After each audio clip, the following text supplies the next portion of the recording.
Reprenons l'exemple précédent et calculons le coût préétabli de la production constatée, 5500 unités, c'est-à-dire la production réelle du mois de décembre. Pour la matière M1, l'entreprise avait prévu de consommer 3 kg pour chaque unité produite.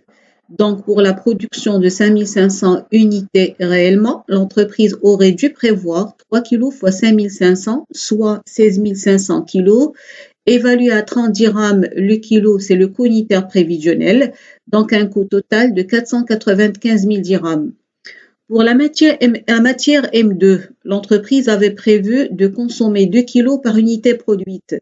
Donc pour la production de 5500 unités, toujours c'est la production réelle, l'entreprise aurait dû prévoir 2 kg par unité, donc soit 11 000 kg, évalué à 25 dirhams le kilo, donc un coût total de 275 000 dirhams.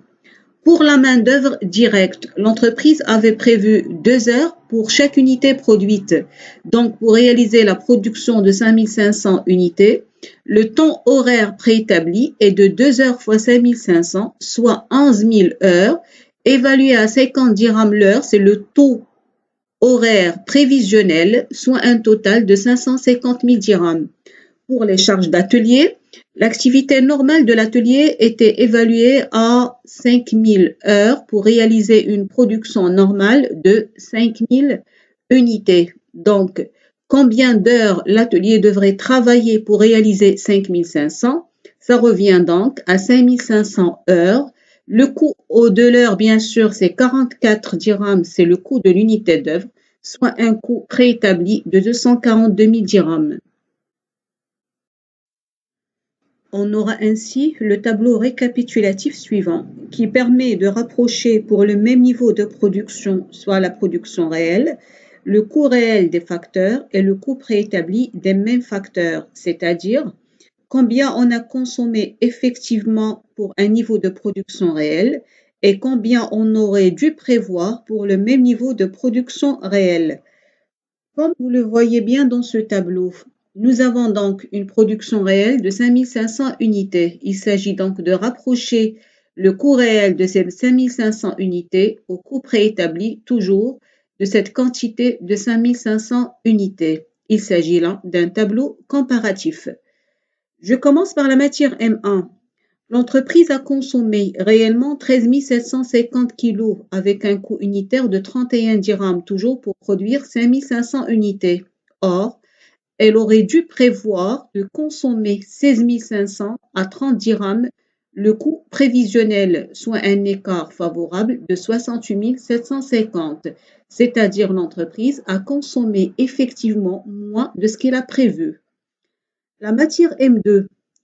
L'entreprise a consommé réellement 12 100 kg à 23 dirhams le kilo. Or, elle aurait dû consommer 11 000 kg à 25 dirhams le kilo, d'où un écart défavorable de 3 300 dirhams. C'est un surcroît de charge.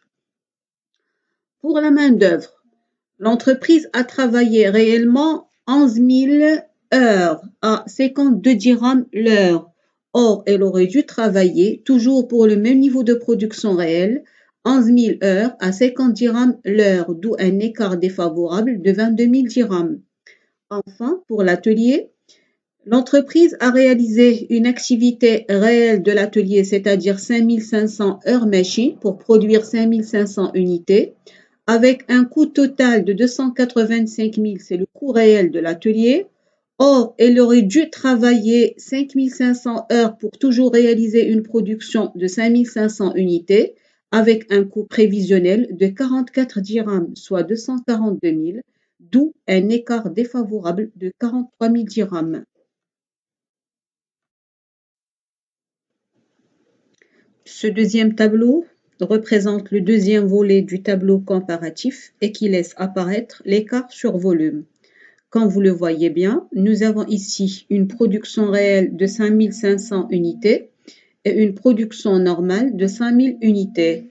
Pour les coûts unitaires, c'est toujours on prend le coût unitaire prévisionnel, mais vous voyez très bien que le volume, il a bien changé. Donc, pour la matière M1, je peux dire que l'entreprise, elle avait prévu de consommer 15 000 kg pour produire 5 000 unités. Or, elle aurait dû prévoir de consommer 16 500 pour une production de 5 500 unités, d'où un écart défavorable de 45 000 dirhams. Pour la matière M2, l'entreprise avait prévu de consommer 10 000 kilos toujours pour produire 5 000 unités, alors elle aurait dû prévoir de consommer 11 000 kilos pour une production de 5 500 unités, d'où un écart défavorable aussi de 25 000 dirhams. Pour la main-d'œuvre, l'entreprise, elle avait prévu de travailler 10 000 heures avec un taux horaire de 50 dirhams. Or, elle aurait dû prévoir de travailler 11 000 heures pour réaliser une production de 5 500 unités. Toujours le taux horaire, c'est le même, c'est le taux horaire prévisionnel, d'où un écart défavorable de 50 000 dirhams. Pour l'atelier, l'entreprise avait prévu une activité normale de l'atelier de 5 000 heures machine pour un coût unitaire prévisionnel de 44, alors qu'elle aurait dû prévoir de travailler 5 500 heures pour une production réelle de 5 500 unités, d'où un écart défavorable de 22 000 dirhams. Donc, si vous le voyez bien, on constate que l'écart total est décomposé ainsi en un écart global et un écart sur volume.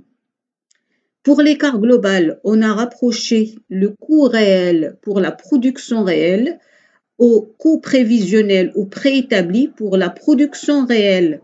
Or, l'écart sur volume, on a rapproché le coût préétabli pour la production réelle et le coût prévu pour la production normale.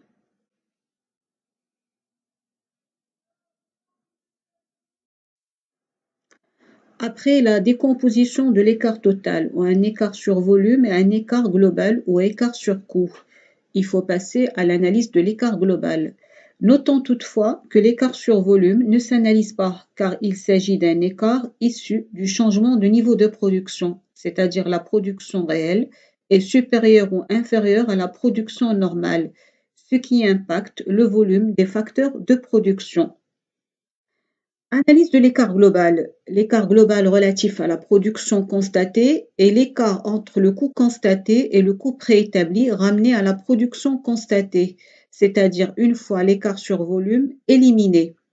Donc, je peux écrire écart global est égal au coût réel moins le coût préétabli pour la production réelle.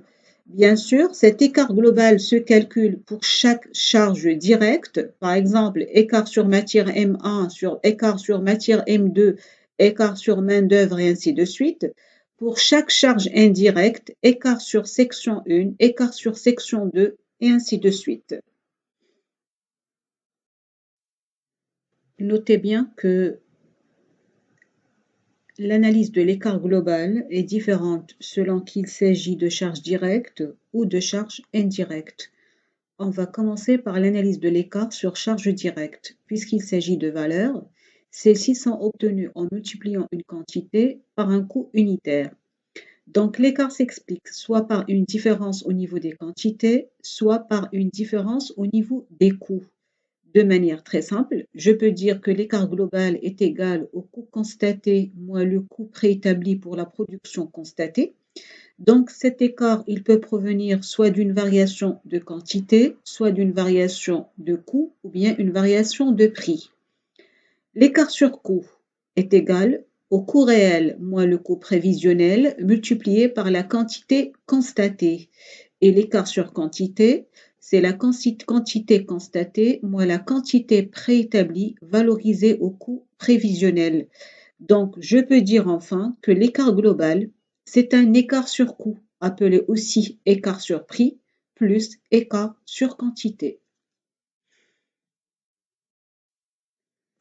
Toujours en se référant à la même application, nous avons constaté un écart global sur la matière M1 de 68 750 dirhams favorable. Notons toutefois que cet écart peut ne pas être analysé. Comme ce que je vous avais dit tout à l'heure, l'analyse de l'écart global dépend de la signification de cet écart. Dans notre cas, on va l'analyser pour expliquer la méthode de calcul.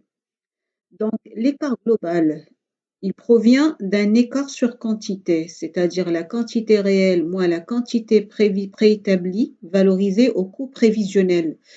Dans notre cas, c'est 13 716.